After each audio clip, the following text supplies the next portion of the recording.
Bismillahirrahmanirrahim. Assalamualaikum warahmatullahi wabarakatuh. Halo semuanya, perkenalkan nama saya Muharlin Syah.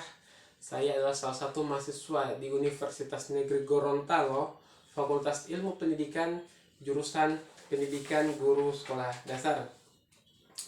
Adapun tujuan saya membuat video kali ini adalah untuk memenuhi UAS salah satu mata kuliah pengembangan materi pembelajaran bahasa Indonesia di SD, di mana diampuh oleh dosen pengampu Ibu Vidya Monoarfa MPD. Yang akan saya bahas pada materi kali ini yaitu untuk tingkatan sekolah dasar, di mana dalam pembelajaran terpadu terdapat pada materi pembelajaran di kelas 4, tema 5 untuk pembelajaran bahasa Indonesia itu adalah pahlawanku.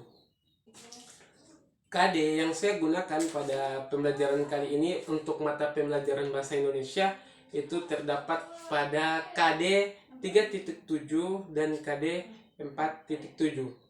Dimana untuk KD 3.7 di pembelajaran bahasa Indonesia di kelas 4 itu berbunyi menggali pengetahuan baru yang terdapat pada cerita pada teks non-fiksi. Kemudian untuk KD yang kedua yaitu di KD 4.7 yaitu menyampaikan pengetahuan baru dari teks non-fiksi ke dalam tulisan dengan bahasa tersendiri.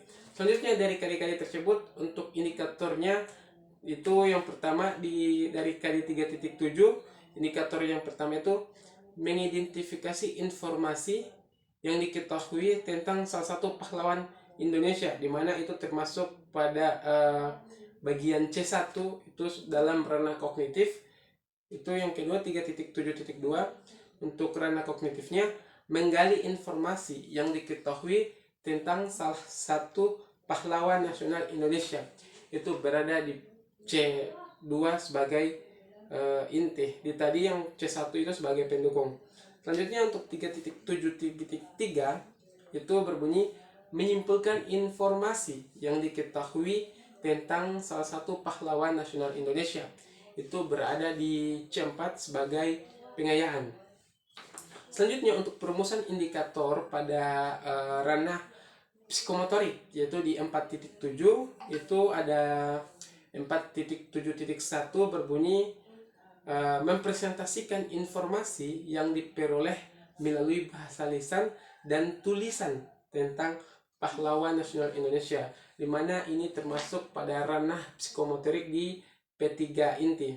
Selanjutnya di 4.7.2 untuk indikator ranah psikomotorik 4.7 itu berbunyi merumuskan informasi yang diperoleh melalui bahasa lisan dan tulisan tentang pahlawan nasional Indonesia, itu masuk pada ranah psikomotorik di P4 sebagai pengayaan.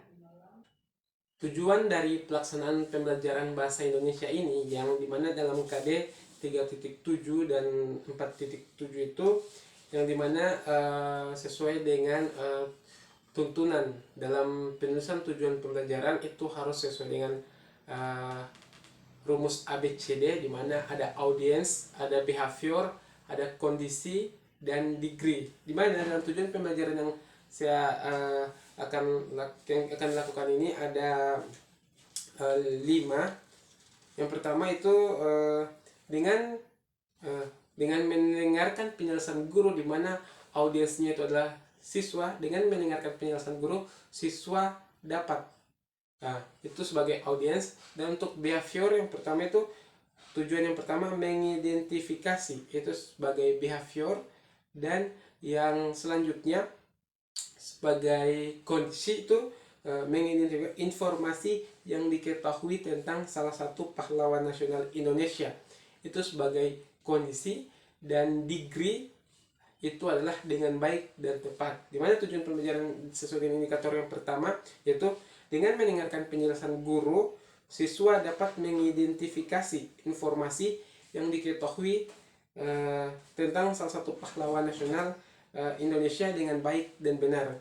Kemudian untuk tujuan pembelajaran yang kedua yaitu dimana sama seperti siswa sebagai audiens. Untuk behaviornya itu tuh siswa dapat menggali itu sebagai biafor, dan untuk kondisi informasi yang diketahui tentang salah satu pahlawan nasional Indonesia, dan dengan degree-nya atau degree itu adalah dengan baik dan tepat. Selanjutnya untuk tujuan pembelajaran yang ketiga, dengan mendengarkan penjelasan guru, siswa dapat menyimpulkan informasi yang diketahui tentang salah satu pahlawan nasional Indonesia dengan baik dan benar. Yang keempat, untuk tujuan pembelajarannya ini, dengan mendengarkan penjelasan guru, siswa dapat mempresentasikan informasi yang diperoleh melalui bahasa lisan dan tulisan tentang pahlawan nasional Indonesia dengan baik dan benar.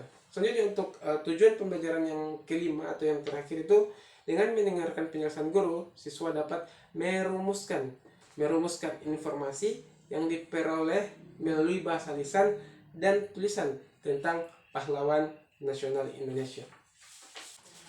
Dari tema pahlawan yang akan dipelajari pada kesempatan kali ini, adik-adik pasti sudah mengetahui bahwa pahlawan itu seperti apa, ataupun tokoh-tokoh pahlawan di Indonesia itu apa saja.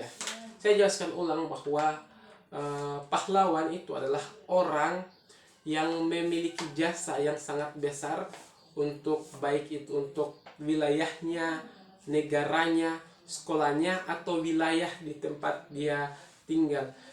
Maksudnya apa? Pahlawan itu adalah orang yang memiliki pengaruh besar terhadap sesuatu yang berada di lingkungannya, entah itu dari jasanya atau jasa dalam bentuk materi, pengorbanan, ataupun jasa yang dia berikan dalam bentuk perhatian kepada orang lain, itu dapat disebut sebagai pahlawan, seperti itu.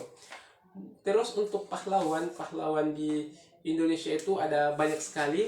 Sini saya mempunyai media ajar, itu ada salah satu tokoh pahlawan sangat besar di Indonesia sebagai tokoh proklamator.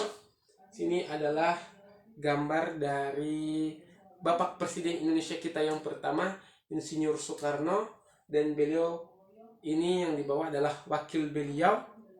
Ini adalah wakil beliau. Beliau ini bernama Dr. Anas Muhammad Hatta. Mereka berdua, Insinyur Soekarno dan Dr. Anas Muhammad Hatta, atau bisa disingkat Soekarno-Hatta, merupakan salah satu pahlawan yang sangat terkenal dan sangat dihormati pada saat itu.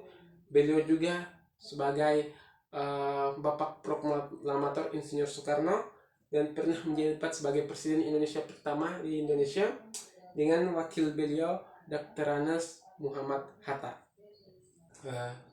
Selain mempunyai media ajar pada materi pembelajaran bahasa Indonesia SDT, saya juga mempunyai LKPD yang dapat dilaksanakan atau dilakukan oleh siswa di kelas 4, di mana dalam LKPD ini adalah salah satu kegiatan untuk mencocokkan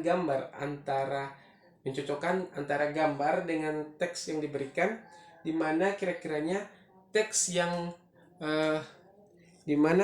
dari teks dengan gambar mana yang cocok sesuai dengan gambar, seperti itu. Misalnya ini yang pertama, salah satu sikap pahlawan yang dapat dilakukan oleh anak itu bukan hanya sesuatu yang bersifat besar begitu. Itu pahlawan itu dapat dilakukan untuk meniru sikap pahlawan, dapat dimulai dari anak-anak kita, bahkan tidak perlu untuk berada di lingkungan luas di nasional seperti melawan penjajah, karena sikap pahlawan sekarang ini bukan lagi seperti itu.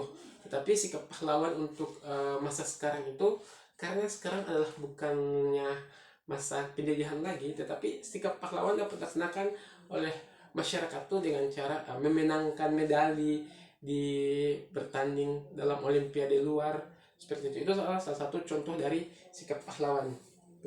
Dimana dalam LKPD ini salah satu sikap pahlawan yang dapat dilaksanakan oleh siswa sekolah dasar, yang pertama itu berani tampil saat diberi perintah ibu guru. Itu menunjukkan salah satu sikap pahlawan. Ini adalah salah satu gambar di mana perintah pertamanya berani tampil saat diperintah oleh guru, itu siswa dapat mencocokkannya di gambarnya, seperti itu. Kemudian begitu pula dengan perintah dan gambar-gambar yang lain, seperti itu. Selain mempunyai LKPD, saya juga mempunyai soal evaluasi ini soal dapat dilaksanakan oleh siswa, entah itu mau dikerjakan di rumah ataupun dibawa ataupun dikerjakan sekolah ataupun dikerjakan di rumah sebagai tugas rumah, itu dapat dilaksanakan oleh siswa. Setelah itu, selain LKPD dan soal, ini tadi sudah ada media ajar yang dapat dilaksanakan oleh siswa untuk mengetahui sosok Soekarno dan Dr. Muhammad Hatta sebagai pahlawan Indonesia itu adalah sangat banyak. Selain itu, selain pahlawan Soekarno dan Muhammad Hatta, ada banyak lagi yang dapat dilaksanakan oleh siswa, entah itu dapat mencari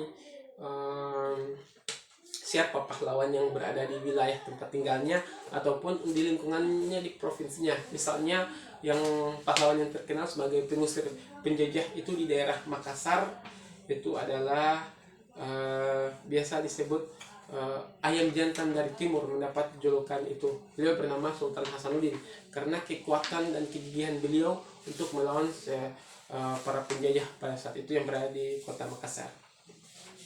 Selanjutnya untuk penilaian. Dalam penilaian yang akan saya gunakan dalam pelaksanaan pembelajaran ini, saya melaksanakan